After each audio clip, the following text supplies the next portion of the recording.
ভেন্ডির এই রেসিপিটা থাকলে আর কিন্তু কিছুই লাগবে না।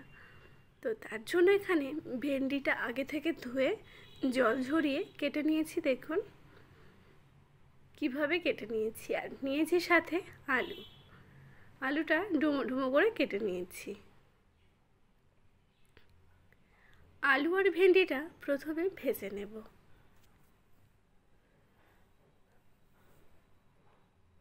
এই রেসিপিটা জাস্ট অসাধারণ লাগে, আপনারা অবশ্যই একবার হলেও ট্রাই করবেন।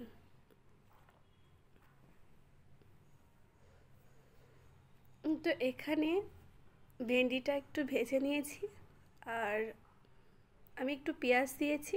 পেঁয়াজটা হালকা ভেজে ভেন্ডি আলুর সঙ্গে একটু কষিয়ে নিয়েছি। আর এখানে মশলা দিয়ে দিলাম, এখানে সর্ষে বাটা দিলাম, সর্ষের সাথে একটু লঙ্কা মিশিয়ে আমি বেটে নিয়েছি, সেটাই কিন্তু এখানে দিয়ে দিলাম। ভিডিওটা খুব তাড়াতাড়ি করেছিলাম রাতের সময়, তার জন্য ঠিকঠাকভাবে দেখাতে পারিনি। তো এখানে সব মশলার সঙ্গে ভেন্ডি আলুটা একটু কষিয়ে নিচ্ছি। খুব সহজে এবং কম সময়ে রান্নাটা কিন্তু হয়ে যায়। তো এখানে সর্ষে বাটাটা দিয়ে ভালো করে কষিয়ে জল দিয়ে দিলাম পরিমাণ মতো। দেখুন এবার কিছু সময় ফুটিয়ে রান্না করে নেব।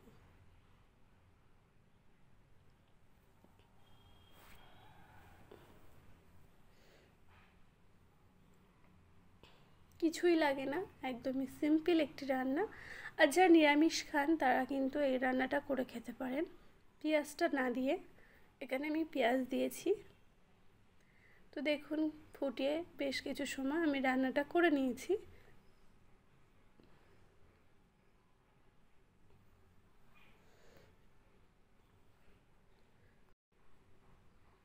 তো কালারটাও দেখুন কত সুন্দর হয়েছে।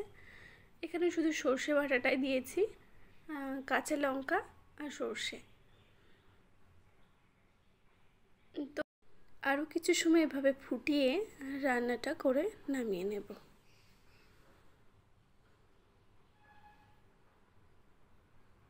তো এটা কিন্তু খুবই টেস্টি হয় আর কিছুই লাগে না, সিম্পল সামান্য মশলা দিয়ে রান্নাটা কিন্তু করেছি। তো রান্নাটা এখানে হয়ে এসছে। তো আমি হালকা একটু নাড়িয়ে চাড়িয়ে নিচ্ছি।